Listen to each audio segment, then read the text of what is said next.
안녕하세요. 가족치료 12장 같이 나눌 차례입니다. 이제 13번째 주간이 됩니까? 벌써 한 학기에 종강이 가까우고 있습니다. 좀 더 자주 만나면서 대면 강의를 통해서 많은 것을 함께 했어야 되는데 그렇지 못한 것이 많이 아쉽긴 하지만 시대적인 상황과 또 국가적인 위기 속에서 어쩔 수 없는 선택이었습니다. 우리는 코로나 이전과 코로나 이후를 요즘 말할 만큼 많은 국가적인 또 사회적인 세계적인 위기 시대를 겪고 있습니다. 그럼에도 불구하고 학업에 정진하는 모든 학우들에게 하나님의 위로하심과 은혜가 넘쳐서 우리 학문적인 발전과 성장이 계속해서 중단되지 않고 이어지길 바랍니다. 우리 가족치료 이제 12장, 13장까지 교재는 되어 있습니다. 아마 다음 주쯤이면 거의 학습은 끝나게 될 것 같습니다. 나름대로 열심히 연구하고 정진해서 훌륭한 우리 학자로서 성장해 나갈 수 있기를 바랍니다. 제 12장 가족평가라는 그런 주제입니다. 가족상담 또는 가족치료, 개인상담, 상담에 있어서 평가라는 개념은 전 과정, 치료의 전 과정에 대해서 꼭 필요한 그런 과정이라고 볼 수가 있습니다. 여러 가지 심리적인 문제 또는 가족적인 문제의 여러 가지 기능과 또 다양한 문제들을 종합적으로 평가해보는 그런 과정이라고 이해하시면 좋겠습니다.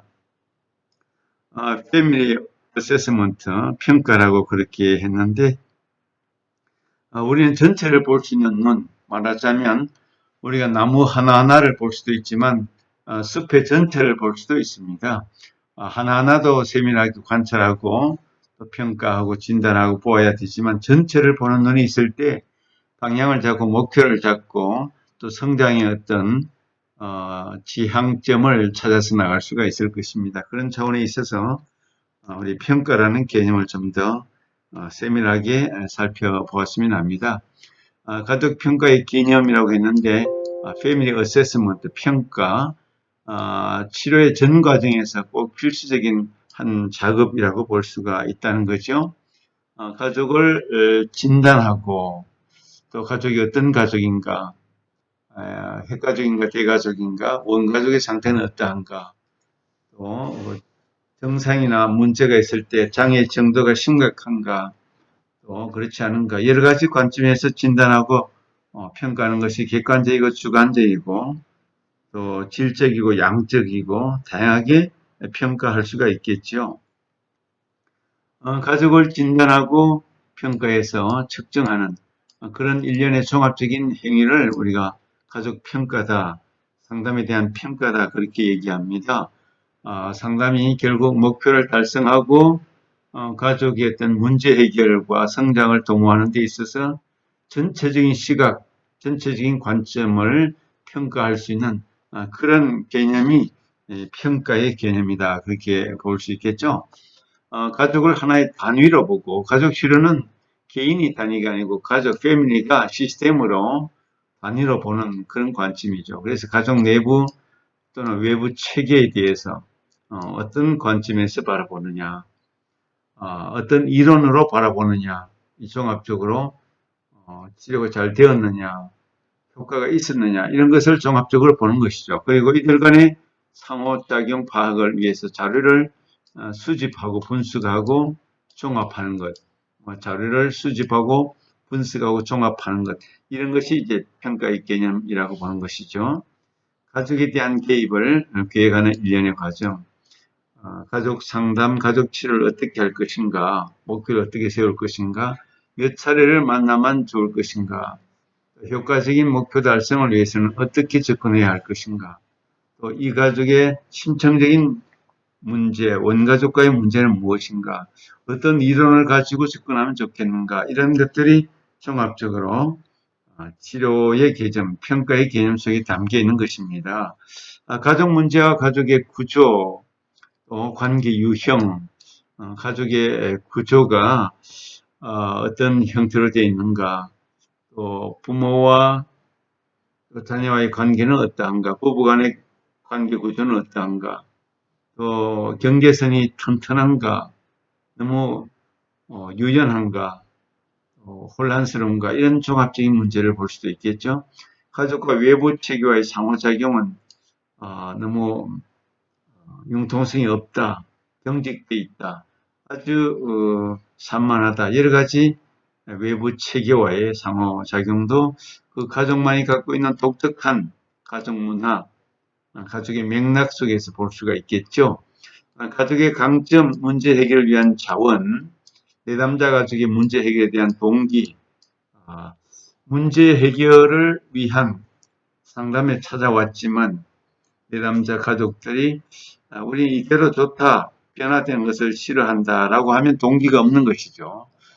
변화에 대한 동기를 가질수록 상담에 효과가 있고 결과물을 내기가 아주 쉽겠지만 가족이 동기에 대해서 변화에 대해서 동기가 약하면 상담의 효과가 낮다고 볼 수가 있을 것입니다.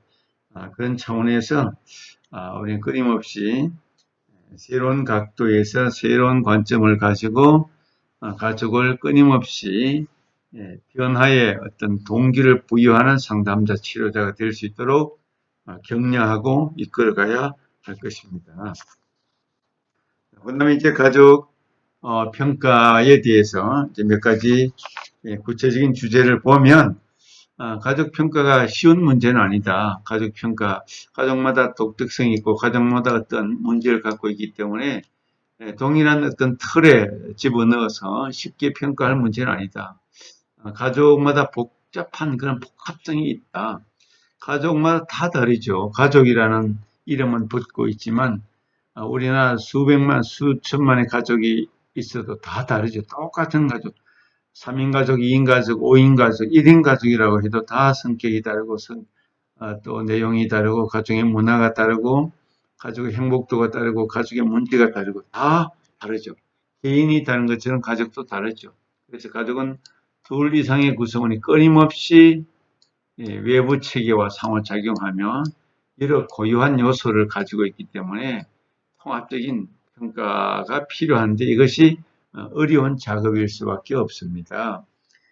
가족마다 독특성이 있으니까, 가족마다 문제가 다르니까, 가족마다 환경이 다르니까, 가족마다 아버지의 권위, 어머니의 권위, 자녀들이 갖고 있는 힘, 어떤 규칙에 대한 복종, 순종, 어떤 어떤 권위 이런 것들이 가족마다 다 다르기 때문에 똑같은 이론으로 똑같은 방식으로 접근해서 반드시 성공한다, 상담과 치료가 성공한다 이렇게 보기는 어려울 것입니다. 그런 차원에서 가족 평가가 대단히 어렵다 그렇게 이해를 해야 할 것입니다.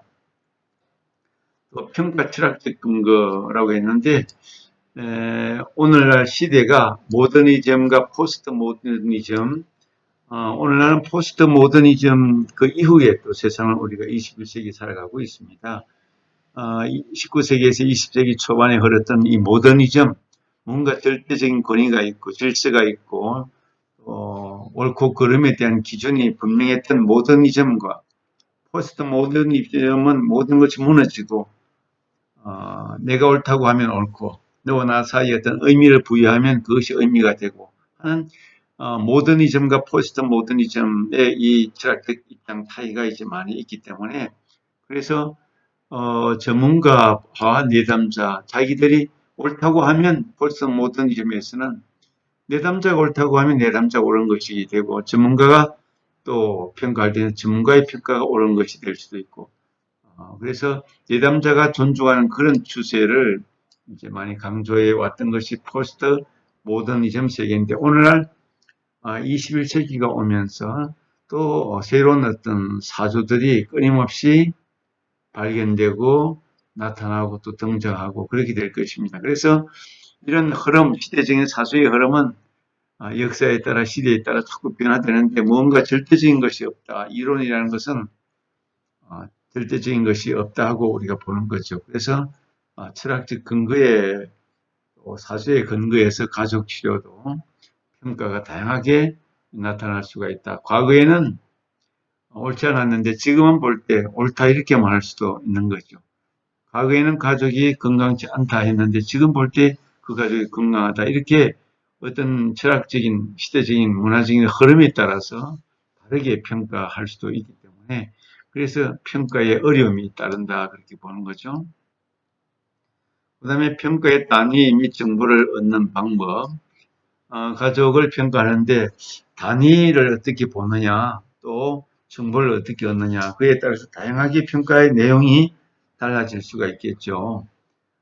평가를 무엇에 기준을 두고 어떤 단위에 따라서 하느냐가 있을 수가 있고 정보 출처에 따라서 이론에 따라서 나온 자료에 따라서 평가 내용들이 전혀 다를 수도 있을 것입니다. 그래서 평가하면 옛날처럼 객관적으로 어떤 교과서의 틀에 맞추어서 A 더하기 B는 C다 이런 어떤 평가 단위나 결과는 없다는 거죠.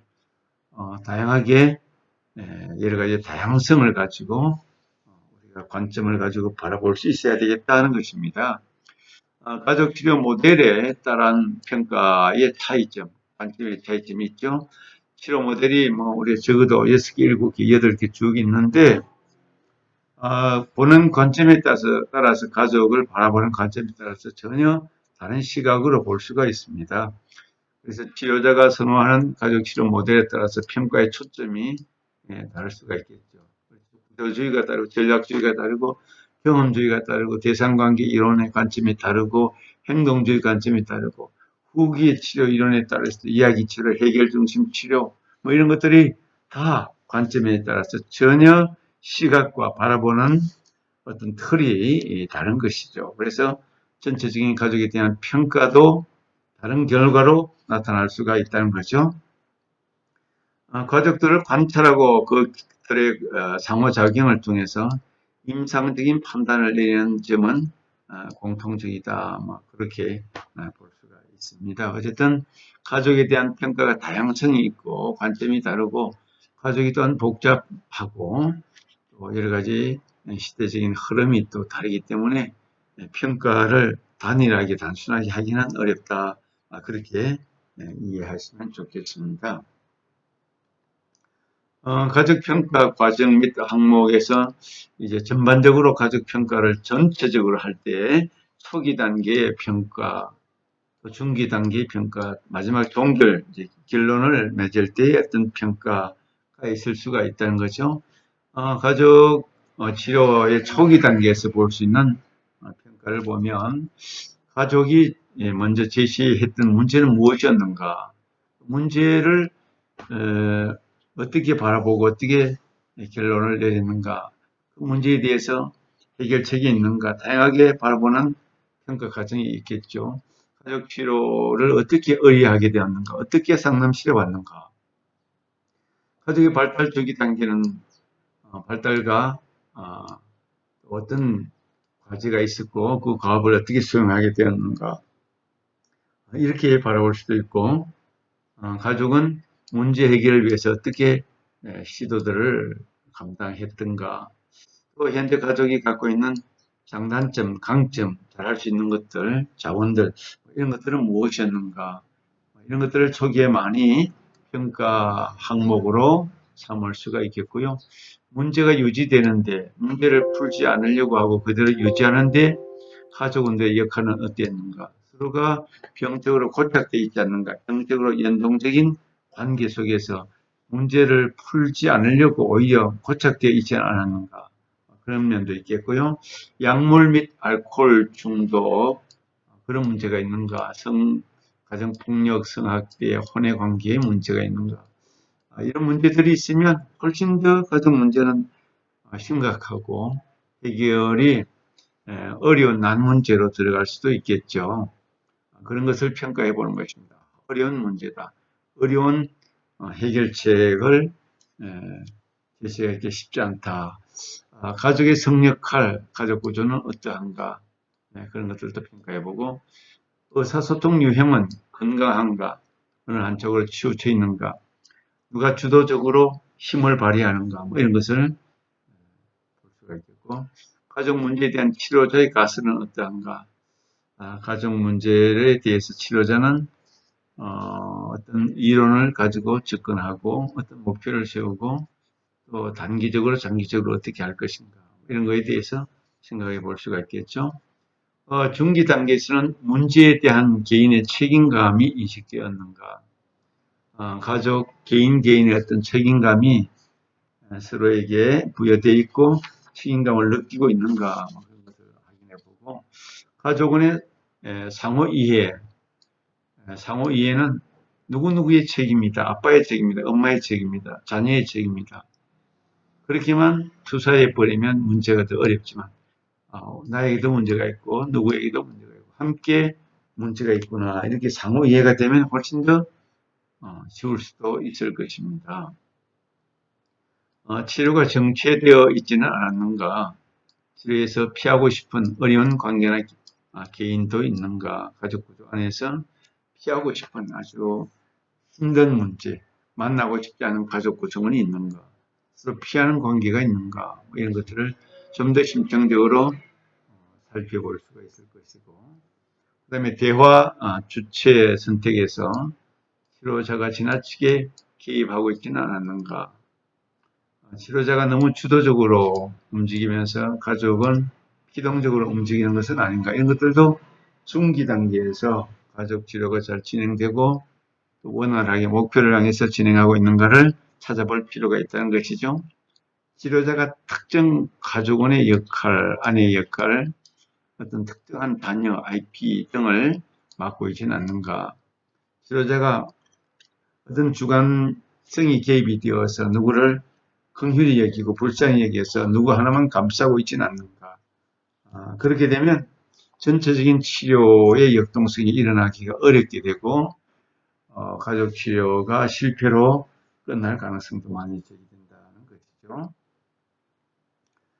동결 단계에서 제시된 문제가 해결이 되었는가, 가족 치료 초기 단계에서 제시하는 그런 문제가 종기로 와서 어느 정도 해결이 됐는가, 또 가족 상호작용 유형이 서로 부모, 자녀, 부부 상호작용, 서로 간의 관계를 맺는 그런 관계 개선이 좀 됐는가, 가족은 각자가 목적했던 그런 목적했던 바를 이뤘는가, 그래서 만족하고 있는가, 그런 측면도 있고, 미래에 비슷한 문제가 재발했을 때 다룰 수 있는 방법을 알고 있는가, 미래에 비슷한 문제가 재발했을 때 또 이런 문제를 쉽게 해결할 수 있겠는가, 가족원이 가족 내외의 관계를 개선해 왔는가, 아니면 묻어두고 계속해서 문제를 안고 있는가, 이런 측면에서도 한번 생각해 볼 수가 있다는 것이죠. 이처럼 가족 평가는 전반적으로 가족 문제에 대해서 전체적으로 내외적인 문제, 구조의 문제, 어떤 유형의 문제, 또 체계의 문제들을 보면서 문제 해결에 대해서 좀 더 효과적으로 잘 해결할 수 있도록 단계별로 전체를 보는 관점을 키우는 그런 과정이 가족평가다, 그렇게 이해하시면 좋겠습니다. 일단 여기까지 1차 시간을 마치도록 하겠습니다. 수고했습니다.